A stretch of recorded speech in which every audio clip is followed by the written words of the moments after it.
Et bonjour à tout le monde. Aujourd'hui, je reçois Stéphanie Guigy. Merci Stéphanie, mais déjà de prendre un petit peu de ton temps pour m'accepter cette petite interview. Alors Stéphanie, on aimerait tous savoir alors qui tu es. Alors, on te connaît un peu par tes différents ouvrages, etc. Mais voilà. Alors aujourd'hui, voilà, ça va être une interview un petit peu, on va être entre nous, donc on va un peu se présenter. Donc Stéphanie, avant tout, qui tu es, qui est Stéphanie et comment tu es tombée dans l'écriture, je dirais tombée affectueusement, bien sûr. Oui. Bon, ben bonjour. Alors, qui est Stéphanie? Oh, la question piège. Ben, Stéphanie, ben, c'est moi. Eh bien, voilà, j'ai 55 ans maintenant. C'est drôle, un chiffre double. Ça me plaît bien. Ouais, J'ai pas honte de dire mon âge, non? Et tu as bien raison. voilà. Non, j'assume, hein, voilà, faut être bien dans son âge, en fait, hein, voilà. Bien entendu. Et ben alors, la nouvelle de c'est tout frais, je viens d'être mise en retraite pour D'accord, invalidité, en fait. Donc là, voilà, ça vient de tomber, c'est de il y a quelques jours. Suite à donc une de mes plusieurs pathologies, parce que voilà, j'en ai pas qu'une, j'en ai plusieurs. Bon voilà, ça on va peut-être en reparler plus tard. Et bien mon sûr. métier, c'était bon, mon premier métier, c'est maman, voilà. Donc parce que ça, c'est hyper important. Et mon métier de cœur que j'ai exercé toute ma vie, eh ben, c'était infirmière, voilà, et notamment une infirmière spécialisée dans les blocs opératoires. Donc voilà, donc j'ai fait ce métier passion pendant plus de 30 ans, 35 ans exactement. Donc un choix de carrière bien trempé que j'ai exercé, comme je disais, avec passion toute ma vie. Donc ça a été un peu un déchirement quand j'ai quitté tout ça. Voilà, Bah, et bien donc sûr. après j'ai un peu bifurqué hein, par la force des choses. Et voilà comment j'en suis un peu arrivée à ça, entre autres. Allez, Voilà.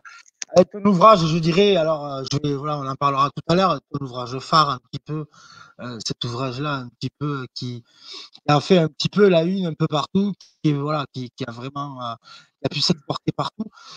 Mais ce que je veux dire aussi, avant tout, voilà, toi, finalement, ça, c'est ton premier livre, c'est ça, Alors, Stéphanie? c'était pas tout à fait le premier. Alors, en fait, Ah ouais? le premier, ça a été celui-là. Alors, je suis restée, ça a été un Ah jour, oui, je exact, partirai. oui.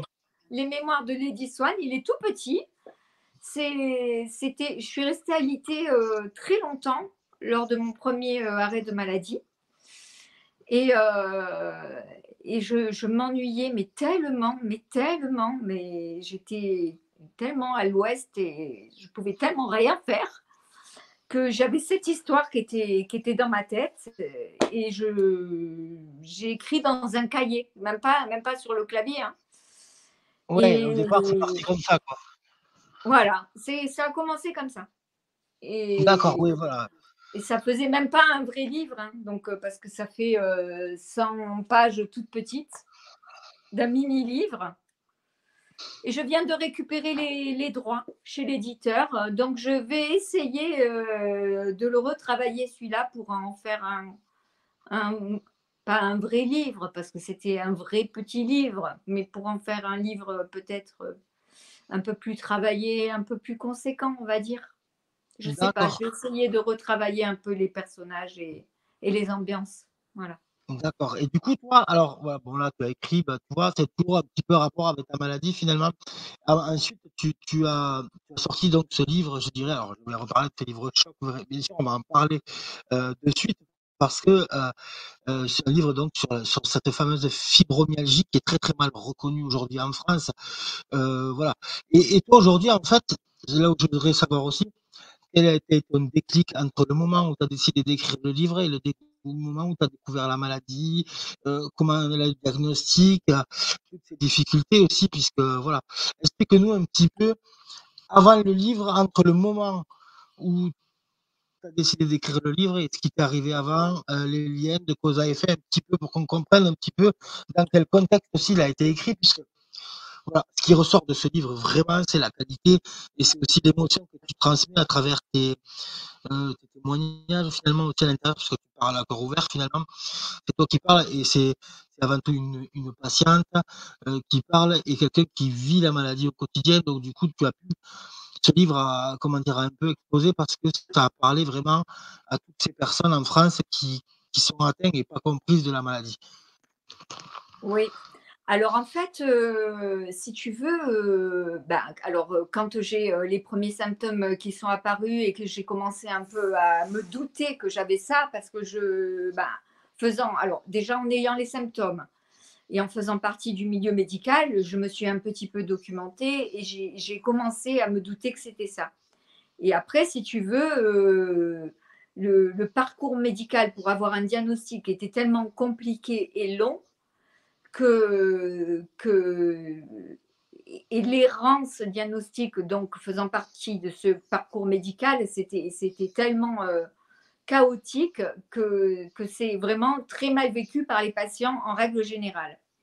Et ensuite, mon parcours médical en lui-même, une fois que j'ai eu le diagnostic, pour avoir le diagnostic, ça m'a pris entre 18 mois et 2 ans, sachant que j'ai été Ouais. quand même assez bien prise en charge. Voilà.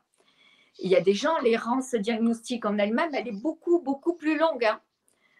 Moi, j'ai commencé à avoir les premiers signes, on va dire, en 2013-2014 et j'ai eu mon diagnostic en 2018, exactement. Ouais. Voilà. Voilà. Comment c'est arrivé? Et Alors c'est quelque chose aussi, tu parles de symptômes et cetera. Est-ce qu'il y a eu quelque chose. Enfin, c'est mes questions justement parce que, il y a beaucoup de recherches à ce sujet à l'heure actuelle, notamment sur la fibromyalgie, souvent des études étrangères, puisqu'en France, j'ai pas l'impression qu'il y ait énormément d'études. Mais, vraiment les études que j'ai vues et cetera, j'ai pas trop vu est-ce qu'il y a un lien que vous avez fait entre la vie? Est-ce qu'il y a quelque chose qui fait basculer vers la maladie ou, c'est quoi en fait la maladie en elle-même? Heu, quel est comment dire? La bascule? Est-ce qu'on connaît aujourd'hui comment dire? Comment ça arrive? Les causes exactes de la maladie, on les connaît ou pas du tout encore? alors, bon, il y a effectivement, il y a beaucoup d'études. Moi, dans mon livre, ce que je développe comme, de par mon expérience et de par mon expertise, on va dire, ce que je développe plutôt comme thèse, on va dire, c'est qu'il y a des terrains, prédisposés, Ouais. plutôt liés à l'enfance, et souvent, après, un facteur déclenchant dans la période d'adulte. Donc, on va dire qu'il va y avoir un trauma ou un choc dans la période adulte qui va sur un terrain favorisé de l'enfance ou plutôt dans la vie, et il va y avoir un facteur dans la vie d'adulte qui va déclencher la maladie. Donc voilà, sur un corps abîmé pendant ta vie d'avant, pendant ta vie plus jeune, un facteur de ta vie de maintenant va faire, par exemple, un choc, un accident, un trauma, une maladie grave ou un choc émotionnel puissant va faire que tu vas développer la maladie. Voilà. En gros, D'accord, voilà. voilà. D'accord, oui, oui, Voilà. grosso modo, c'était pour comprendre. Pour que les gens y comprennent aussi, tu sais, ben, voilà, qu'est-ce que c'est aussi? Parce que j'imagine qu'il y a beaucoup de personnes non diagnostiquées également, parce qu'on parle de 3 ou 4 c'est ça, atteints qui seraient atteints Mais en après, il France, hein? faut mener un vrai diagnostic, hein, parce que le Voilà, c'est ça. diagnostic, pour mener un diagnostic, il faut faire un gros, gros bilan, hein, parce que les gens, ils se disent, c'est ça aussi, c'est ça qu'on développe dans plusieurs groupes, parce que je suis quand même sur plusieurs groupes, dont un sur lequel je suis plus volontiers, mais les gens se posent beaucoup la question et souvent la question qui revient, c'est j'ai vu avec mon médecin traitant, il m'a palpé dans 3 endroits, j'ai beaucoup de douleurs et on me dit que c'est sûrement la fibromyalgie, alors je vais prendre des anti-inflammatoires et je vais prendre ceci, je vais prendre cela. Le diagnostic, c'est pas du tout ça, hein, qu'on soit d'accord, hein. Le Voilà, c'est diagnostic, ça c'est aussi. beaucoup plus lourd que ça. Et si on n'a que ça comme diagnostic, c'est que votre médecin, soit il n'a rien compris, soit c'est un charlatan, soit il faut tout recommencer depuis le début pour avoir un véritable diagnostic de la maladie. C'est un long parcours et c'est surtout pas du tout ça parce qu'il faut avoir un diagnostic par élimination de toutes les autres pathologies possibles. C'est-à-dire, je peux développer ou ça va faire trop long? Non, vas-y, on t'écoute. Voilà. Donc, il faut, il faut avoir une IRM cérébrale avec injection pour éliminer la sclérose en plaques, une IRM du bassin pour éliminer la spondylarthrite ankylosante. Il faut avoir un gros bilan sanguin pour éliminer toutes les maladies auto-immunes, toutes les maladies héréditaires, Ouais. génétiques, rhumatoïdes, rhumatismales, la maladie de Lyme. Enfin, il faut vraiment un énorme check-up. Voilà. D'accord, au départ, en fait, c'est ça. On finit C'est ce que tu nous généralement par expliques. un PET scan. Une fois que toutes ces maladies-là, que tout le bilan y revient, ça a été éliminé. Bon, tu t'imagines bien que ça prend des mois. Une fois que tout ça, ça a été éjecté, ils vous disent, bon, alors attendez, maintenant, on vous revoit. C'est mieux de consulter un médecin de la médecine interne à l'hôpital, parce que lui, au moins, il ratisse large et il cherche. Hein. C'est le service qui est adapté pour chercher. Une fois que lui, il a ratissé bien large, il vous a fait tout ce bilan biologique, tout ce bilan radiologique et tout ça, il va vous faire les 18 points de compression, donc dans le rachis, les bras, les membres, le torse, le dos, tout ça. Si 11 des 18 points sont douloureux, au moins, eh bien là, il a éliminé toutes les pathologies. Vous avez au minimum 11 sur 18 points de compression douloureux. Il va vous dire, OK, c'est bon, je vous mets un diagnostic de fibromyalgie. Voilà, là, vous avez un vrai diagnostic. Voilà, et c'est là, ça. il C'est vous ce que dit, tu veux dire aussi. voilà, je vous envoie chez un rhumatologue ou dans un centre antidouleur ou chez un algologue. Vous allez chez un spécialiste ensuite. Voilà. Là, vous avez un vrai bilan complet. Voilà. Est-ce que tu alors ça aussi, c'est que dans ton livre du patient expert au patient expérimental, il me semble, si je me trompe pas dans ça. Alors un patient expert aujourd'hui dans la fibromyalgie, c'est quoi en fait? C'est des formations? C'est comment ça se passe? Alors, patient expert, c'est parce que j'ai fait l'université des patients. C'est-à-dire? C'est-à-dire, Explique-nous un voilà. petit peu c'est fait pourquoi l'université des patients? En fait, c'est voilà, comment c'est aujourd'hui ordonné? Ça se trouve où? C'est quoi? Voilà, juste Alors, l'université des comprendre un petit patients, peu. voilà, l'université des patients, jusqu'à présent, il y en avait 3 en France. Il y en avait une à Paris-la-Sorbonne, une à Aix-Marseille et une à Grenoble. Il n'y en a plus que 2, Aix-Marseille et Paris-la-Sorbonne. Celle de Grenoble, elle a sauté, faute de beaucoup de candidats.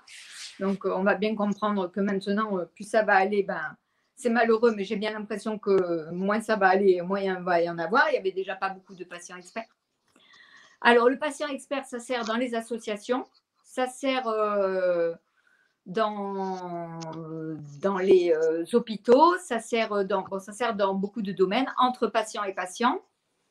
Ça sert à l'Agence régionale de santé, ça sert dans beaucoup de domaines. Ça sert au Sénat, ça sert dans les travaux d'études, ça sert à l'expertise patient, ça sert à éduquer les patients, ça sert à éduquer les soignants, ça sert à éduquer les proches de famille. Et moi, si tu veux, quand je me suis retrouvée en tant qu'infirmière à plus pouvoir soigner les gens et que j'avais mes connaissances, c'était pour moi un crève-cœur, quoi. Et comme je disais, j'avais d'autres pathologies et notamment j'ai fait 2 AVC. Et je me suis dit, je vais faire. J'ai vu une émission qui parlait du patient expert et je me suis dit, je vais retourner à l'université et je vais faire cette formation de patient expert. Comme ça, je vais pouvoir faire de l'éducation aux patients. Et alors, faire de l'éducation aux patients, c'est pouvoir enseigner son expérience patient à d'autres patients. Parler de sa propre maladie, de son expérience maladie à d'autres patients qui sont nouveaux dans la maladie et transmettre son expertise de la maladie. Donc, Ça si tu peut veux, leur moi, je peux le faire. rassurer. Voilà. Leur enseigner, si tu veux, son vécu pour qu'ils vivent mieux dans la maladie. Donc, je peux le faire aujourd'hui pour la fibromyalgie, mais je peux le faire aussi pour l'AVC. Et comme j'ai d'autres pathologies aussi, je vais pouvoir le faire pour toutes mes pathologies. Alors aujourd'hui, c'est vrai que je le développe plus pour la fibromyalgie parce qu'il n'y en a pas en fait des patients experts dans la fibromyalgie.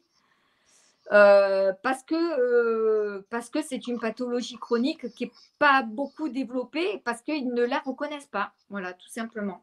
Oui, tout à Elle n'est fait. toujours pas reconnue par l'État. Alors que Voilà. là, on est en France. Est-ce qu'il y a des pays aujourd'hui où la fibromyalgie, elle est reconnue vraiment Bah, aujourd'hui dans le bah, monde elle est ou en reconnue Europe? par tous nos voisins européens. D'accord, voilà, c'est ça aussi qu'il faudrait dire, c'est qu'aujourd'hui la France est en retard sur ça.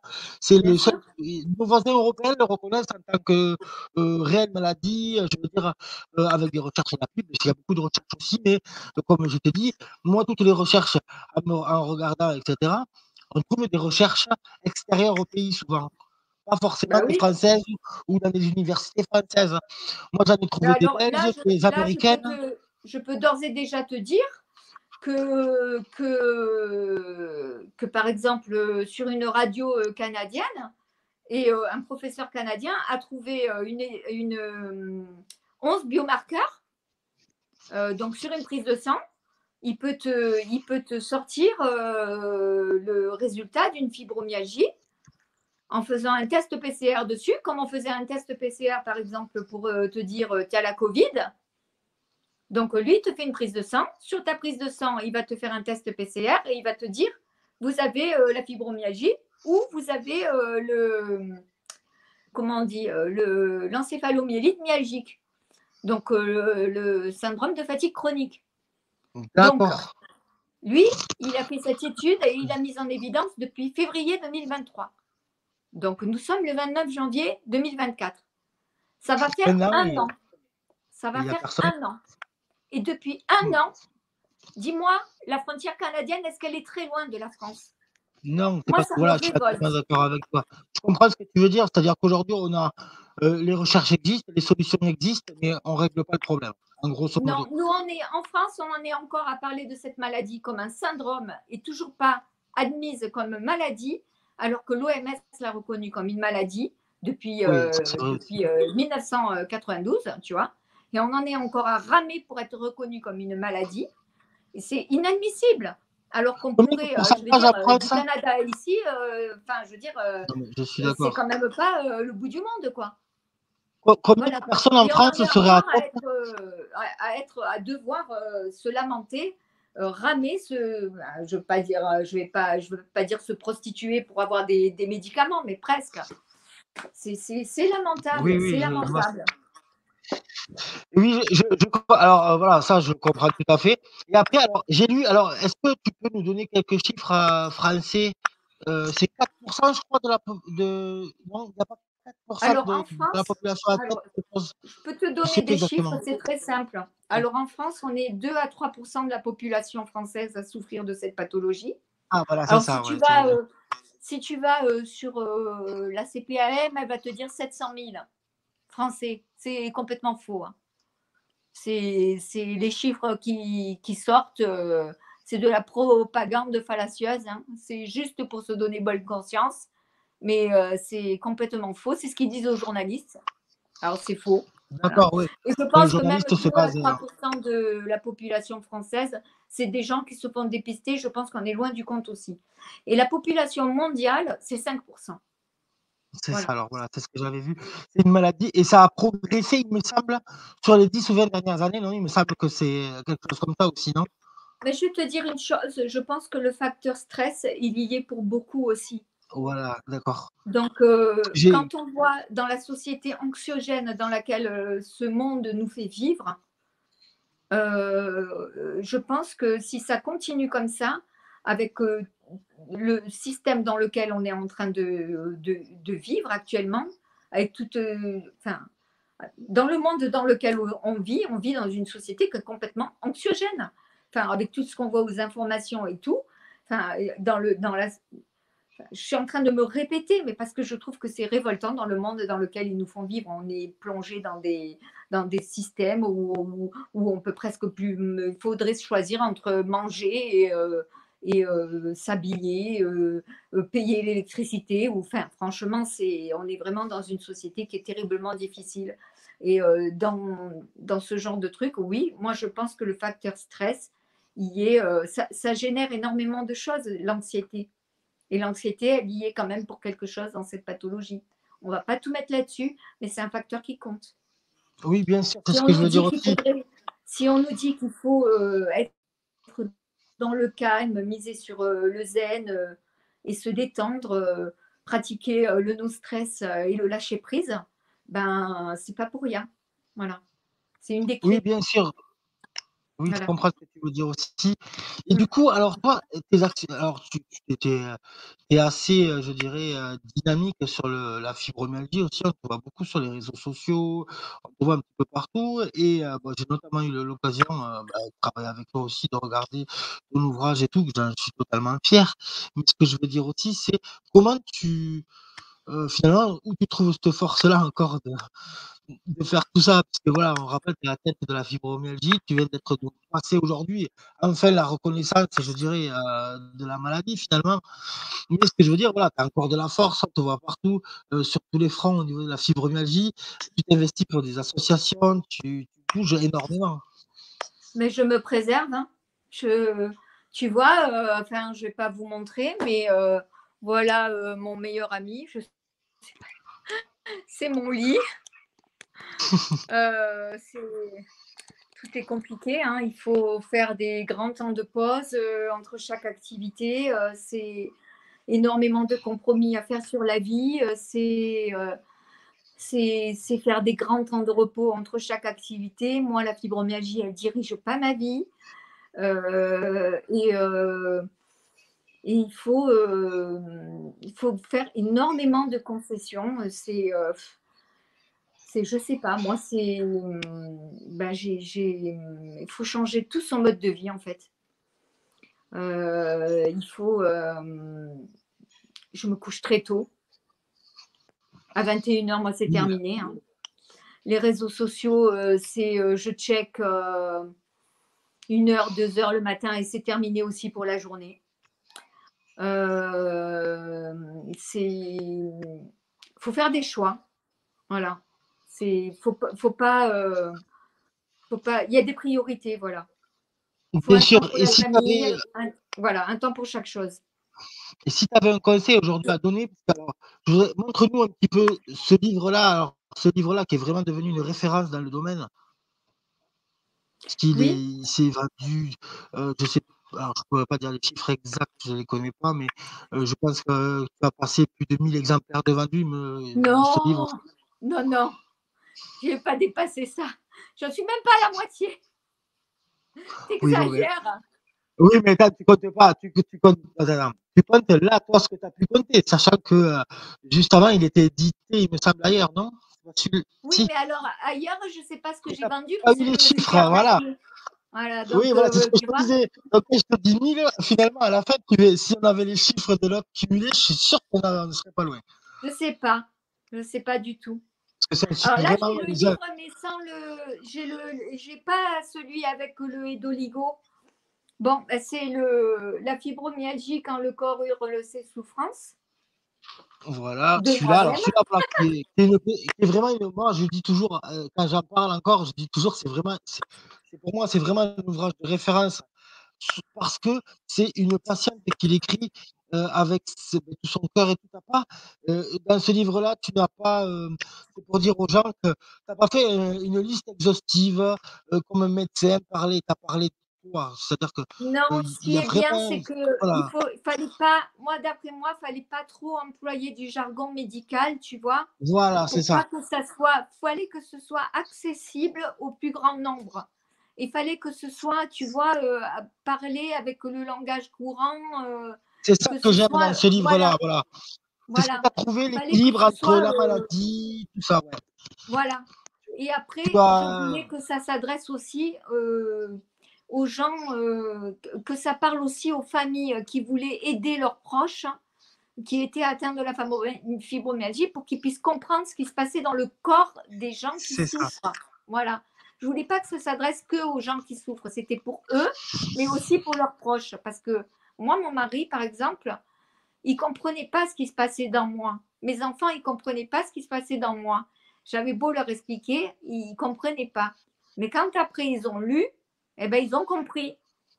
Parce que des fois, on n'arrive pas à vraiment dire. Ils vous voient dans le quotidien, mais ils n'arrivent pas à vraiment visualiser. Et quand enfin j'ai pu vraiment exprimer, parce que c'est pas sorti en un coup, hein, et je l'ai écrit et réécrit au moins 3 ou 4 fois, parce qu'au début, ça sortait, j'avais tellement de colère en moi, ça sortait comme des crachats, c'était dégueu. Hein. C'était pourri, hein, le premier jet du livre. Hein. Bon, maintenant, c'est un peu mieux. Mais bon, Non, il est très très bien. c'était. C'est pour ça que je disais, faut vraiment, si les gens veulent faire comprendre à la fois à leur famille, avoir des conseils sur la maladie et être préparés aussi, comment dire, au futur, ce qui peut leur arriver quand ils sont atteints de cette maladie. Voilà, juste, lisez ce livre de Stéphanie parce qu'il va vraiment vous apprendre tout et puis c'est l'ouvrage que le patient peut lire, le donner à sa famille pour qu'ils comprennent aussi.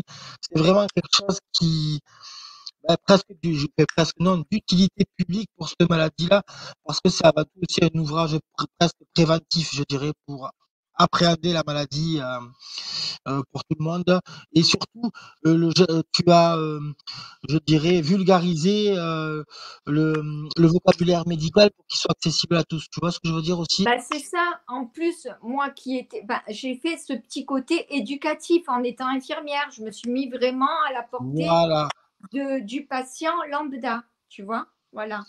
Donc, c'était hyper important pour moi. Et donc, j'ai mis ce système Edoligo qu'on avait mis en place voilà, au départ. on a mis ça Donc, il y a la aussi, version audio avec le QR code dedans, c'est ça et dans vous la avez version donc papier. vous avez le Donc, livre attends, je papier l'ai là. plus Donc, ça, c'est un autre livre, mais vous voyez le petit carré là, le petit carré ouais, blanc là, ça veut dire qu'il y a la version audio dans le livre. Alors, il n'y est pas dans celui-là parce que je ne l'ai pas, la version audio, je l'ai vendue, donc je ne l'ai pas, mais ce petit carré, ça veut dire qu'il y a l'audio dedans. Et je vous montre comment ça voilà, fait dans la page intérieure. Donc, dans la page intérieure, vous avez un QR code comme ça. On voit bien là, Fabien? voilà. Ouais, on le voit Voilà, nickel là, le QR code est nickel, voilà, c'est super ça. voilà. Bon, c'est pas je dis pas c'est super parce que c'est moi qui l'ai imaginé, mais je dis Voilà. juste Donc, vous je dis juste flashez voilà, avec c'est énorme. votre téléphone. Donc, moi, j'ai mis une petite phrase explicative en dessous. Oui, Ce voilà, c'est QR exactement ça code qu'il faut permet faire. de passer en audio livre. Voilà, vous flashez. Et pour ceux qui sont un peu soit fatigués à la lecture, donc soit vous le lisez en l'écoutant en même temps, soit vous l'écoutez tout court, soit c'est une aide à la lecture, comme c'est chapitré, ben, soit vous, de temps en temps, vous lisez, de temps en temps, vous écoutez. Enfin, voilà, c'est un système d'inclusion hyper important pour Voilà. moi. Je Oui, tenais à l'offrir dans la version papier. Donc, vous ne payez pas en supplément, c'est dans la version papier, c'est inclus. Donc, voilà, ce livre, il reste à 13 euros. Il a toujours été à 13 euros. D'ailleurs, j'ai vu oui, que en sur plus, un petit prix Amazon, pour un ils ont livre. remis la version de Sidney Laurent aujourd'hui. Je ne sais pas pourquoi. Alors qu'ils D'accord. l'avaient enlevé parce que j'avais fait une réclamation. Mais bon, vas-y, je ne vais pas encore me battre. Hein. Voilà. Bref. Oui. C'était Et un alors du coup aparté. Ouais. et voilà, c'est ça aussi que je voulais en venir maintenant. Donc Stéphanie a écrit sur la fibromyalgie, donc un gros ouvrage, une grosse partie pour le moment une grosse partie, je dirais, de sa vie d'écrivain, est passée par là, parce que c'est sa maladie qu'elle vit au quotidien. Mais ce que je voulais dire aussi, c'est que, Stéphanie, c'est quand même une formidable écrivaine puisque elle n'a pas fait que ça encore après. Elle a continué les amis. Elle nous a alors des contes de Noël, d'Halloween, des romans, enfin, tu es quand même assez prolifique aussi. Tu écris bien, tu écris des choses vraies dans ce que tu aimes écrire. Alors raconte-nous un petit peu. Donc après la fibromyalgie là, un petit peu ça t'a donné voilà ton premier livre, la fibro, puis d'autres livres sont arrivés et justement comme je dirais un regain de morale et puis je dirais une revanche sur la vie, c'est que tu n'as pas forcément écrit que sur la maladie, tu as écrit aussi des choses tout à fait, je dirais, gai et adorable aussi. Je pense aux aventures de Tom, je pense à plein de choses qui sont, Il est là, voilà, Tom. voilà, tous ces ouvrages et puis notamment des idées aussi, le calendrier de l'Avent, tu as fait Alors, pas le mal de choses. calendrier de l'Avent, il plaît beaucoup. Je ne l'ai pas là. J'avais fait un salon. C'était pas du tout. C'était en plein été. Ils sont tous partis. J'avais fait celui-là aussi, La farandole des animaux. Il est super Voilà, joli ce livre. Il est illustré à colorier comme ça. Voilà. Voilà, ça c'est génial. Et après tu avais aussi, alors je sais pas si après parle-nous de Il y a cette Les dernière. Civeux. Alors celui-là, c'est la version de Sidney Laurent. Et je l'ai Ouais. réédité avec en mon nom, avec ma couverture, mais j'en ai pas d'exemplaire ici. Après, j'ai fait le policier, celui-là, Voilà, donc celui-là avec que je le disais, celui-là héros. qui est super aussi les amis. Si vous aimez les polars, si vous aimez, voilà, c'est vraiment un polar, je dirais assez intéressant. On a eu suspense, voilà. Moi j'aime beaucoup donc si vous avez aimé les polars et cetera, même les voilà, allez voir un petit peu les ouvrages de Stéphanie, Et elle un a petit écrit à la fois livre pour de les enfants, à la nouvelles, fois pour les facile à grands. lire, 15 nouvelles, voilà. Voilà, celui-là aussi, voilà.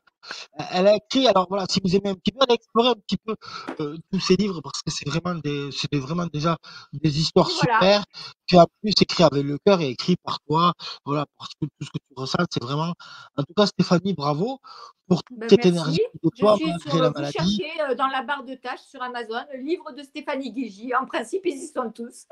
Voilà, c'est ça, Voilà. exactement. Eh ben, en tout cas Stéphanie, je te remercie, je vais te souhaiter Ben, merci à toi. une bonne après-midi du coup et puis, à très, très vite alors. Oui, merci beaucoup. Bonne journée.